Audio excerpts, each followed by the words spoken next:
আমার দেশে কিছু আলেম এরকম আপনারা দেখবেন, হ্যাঁ আলেমের সাথে থাকবে না, বলবে আকীদায় ডিস্টার্ব আছে,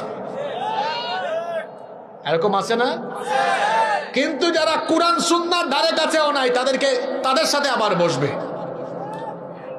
যারা কোরআন সুন্নাহর ধারে কাছে নাই তাদের সাথে আপনি বসতে পারেন। আর যারা কোরআন সুন্নাহর পথে আছে, হালকা পাতলা কিছু আপনার মতের সাথে তার অমিল আছে, সেখানে আপনি আকীদা খুঁজেন। তো যারা কোরআন হাদিসের বিপরীতে আছে তাদের আকীদা কেমন আকীদা গো?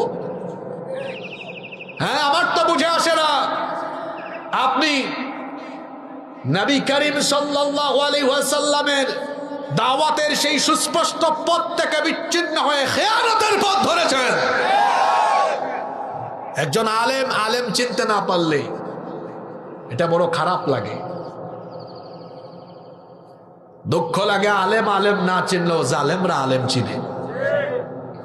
এই জন্য সব জালেমরা আলেমদের উপরে যখন অ্যাকশন করে, তখন কোনটা কৌমি, কোনটা আলিয়া, কোনটা কোন দল করে কিচ্ছু দেখে না, সমান তাহলে সবগুলারে পিটা। ব্যাককলের দল।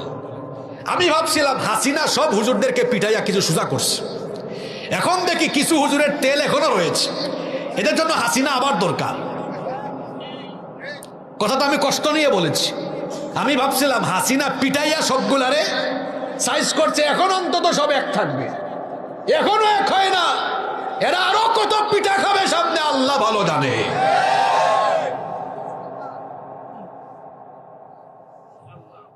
আমার কথায় কি কষ্ট পাচ্ছেন আপনারা? এগুলো তিতা কথা হইলেও এটাই সত্য। আমার ভাই কৌমিতে পড়ে, আলিয়ায় পড়ে, অমুক দল তমুক দল করে, কি সমস্যা? অসুবিধা নাই। 100টার মধ্যে 60টা বিষয়ের সাথে মিল আছে, 40টা অমিল, অসুবিধা কি? আমি তো 51টা বিষয়ের মিল থাকলে 49টা অমিল থাকলেও আমার ভাইয়ের সাথে আমি বুকে বুক মিলাতে রাজি আছি, অসুবিধা নেই। মৌলিক বিষয়ে মিল থাকলেই হয়। আকীদা ঠিক করে, আকীদা ঠিক করতে যায় কি করে? জালিমদেরকে মেনে নিবে কিন্তু আলেমকে মেনে নিবে না। এমন হুজুর বাংলাদেশে নাই তো, জোরে বলেন আছে না নাই?